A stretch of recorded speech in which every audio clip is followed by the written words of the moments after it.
ಕಳೆದೆರಡು ವರ್ಷದಿಂದ ಗುಬ್ಬಿ ಅಬಕಾರಿ ವೃತ್ತಿಗೆ ಕೆಲಸ ಮಾಡಿ ಜನಮನ್ನಣೆ ಗಳಿಸಿ ಅಬಕಾರಿ ಇಲಾಖೆಯ ಜವಾಬ್ದಾರಿಯನ್ನು ನಿಯಮಾನುಸಾರ ಜಾರಿ ಮಾಡಿ ಸಾರ್ವಜನಿಕ ಪ್ರಶಂಸೆಗೆ ಪಾತ್ರರಾಗಿ ವರ್ಗಾವಣೆಗೊಂಡ ಅಬಕಾರಿ ನಿರೀಕ್ಷಕರಾದ ವನಜಾಕ್ಷಿ ಅವರಿಗೆ ಅದ್ದೂರಿ ಬೀಳ್ಕೊಡುಗೆ ಸಮಾರಂಭ ಕಾರ್ಯಕ್ರಮ ನಡೆಸಲಾಯಿತು.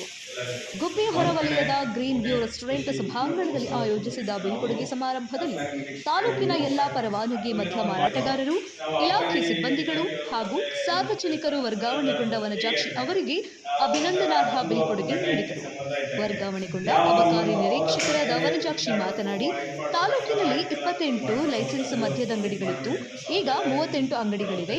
ಮದ್ಯ ಮಾರಾಟದ ಗುರಿ ತಲುಪುವ ಜೊತೆಗೆ ಅಕ್ರಮ ಮದ್ಯ ಮಾರಾಟ ತಡೆಯುವುದು ಕ್ಲಿಷ್ಟಕರ. ಎರಡನ್ನು ನಿಭಾಯಿಸಿದ ಸಿಬ್ಬಂದಿಗಳು ನನ್ನ ಜೊತೆ ಹಗಲಿರುಳು ದುಡಿದಿದ್ದಾರೆ.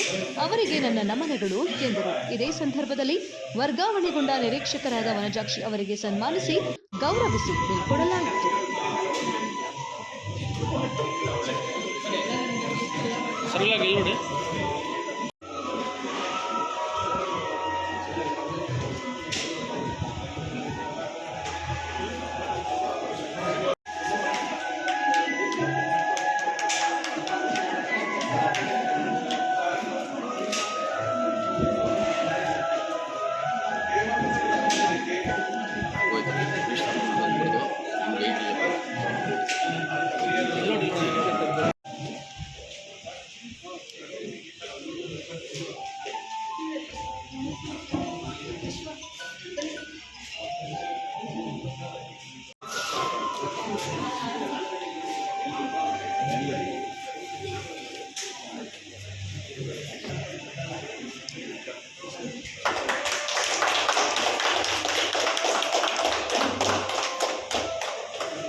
ಸಬ್ಡಿವಿಷನ್ ಸ್ಟಾಫ್ ಬಂದಿದ್ದೀರಿ, BC ಆಫೀಸ್ ಸ್ಟಾಫ್ ಬಂದಿದ್ದೀರಿ, ಎಲ್ಲರಿಗೂ ನಮಸ್ಕಾರ.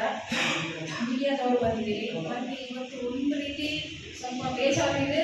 ಆ ಬೇಜಾರಿಗಿಂತಲೂ ಖುಷಿನೇ ಜಾಸ್ತಿ ಇದೆ. ಯಾಕೆ ಅಂತಂದರೆ ನನ್ನ ಸರ್ವಿಸ್ನಲ್ಲಿ ಒಂದು 15 ವರ್ಷ ನಾನು ಇಲ್ಲೇ ಕಳೆದಿದ್ದೀನಿ. ತುಮಕೂರು ಜಿಲ್ಲೆಯಲ್ಲೇ ನಾನು ಸರ್ವಿಸ್ ಕಳೆದಿದ್ದೀನಿ. ಈ 15 ವರ್ಷದಲ್ಲಿ ಚರಣ್ಣ ಅವರು ಹೇಳಿದಂಗೆ ನಾನು KCC ತುಮಕೂರು ರೇಂಜ್ ಮತ್ತು ನೆಕ್ಸ್ಟ್ ಗುಬ್ಬಿ ರೇಂಜ್ 3 ಕಡೆ ಕೆಲಸ ಮಾಡಿದ್ದೀನಿ. ಎಲ್ಲೂ ಅಂದರೆ ಮೊದಲಿಗೆ ನನ್ನ ಪೋಸ್ಟಿಂಗ್ಸ್ ಆಗಿದ್ದು ಬಂಗಾರಪೇಟೆ KGF ಮನೆ ಅಂದರೆ ನನ್ನ ಸ್ವಂತ ಜಿಲ್ಲೆ, ಅದು ಕೋಲಾರ ಜಿಲ್ಲೆಯಲ್ಲೇ ನಾನು ಕೆಲಸ ಮಾಡಿದೆ ಫಸ್ಟ್ಗೆ.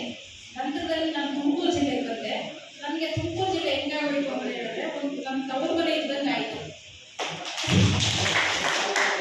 ನಾನು ನಮ್ಮ ಕೋಲಾರ ಜಿಲ್ಲೆ ಅಂತಂದರೆ ಯಾರು ನಂಬೋರೇ ಇಲ್ಲ. ಯಾಕೆ 15 ವರ್ಷದಿಂದ ನೋಡಿರೋದು ನಮ್ಗೆ ಸುಮಾರು ಜನಕ್ಕೆ ನಮ್ಮ ನೇಟಿವ್ ಕೋಲಾರ ಅಂತ ಗೊತ್ತಿಲ್ಲ.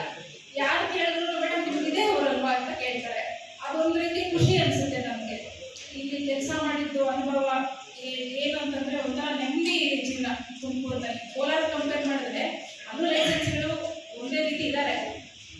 ಆದರೂ ಇಲ್ಲಿ ತುಮಕೂರು ಜಿಲ್ಲೆಯಲ್ಲಿ ಇರತಕ್ಕಂಥ ಲೈಸೆನ್ಸ್ಗಳು ಮತ್ತು ನಮ್ಮ ಸಿಬ್ಬಂದಿಯವರಿಗೂ, ಸ್ಟಾಫು, ನಮ್ಮ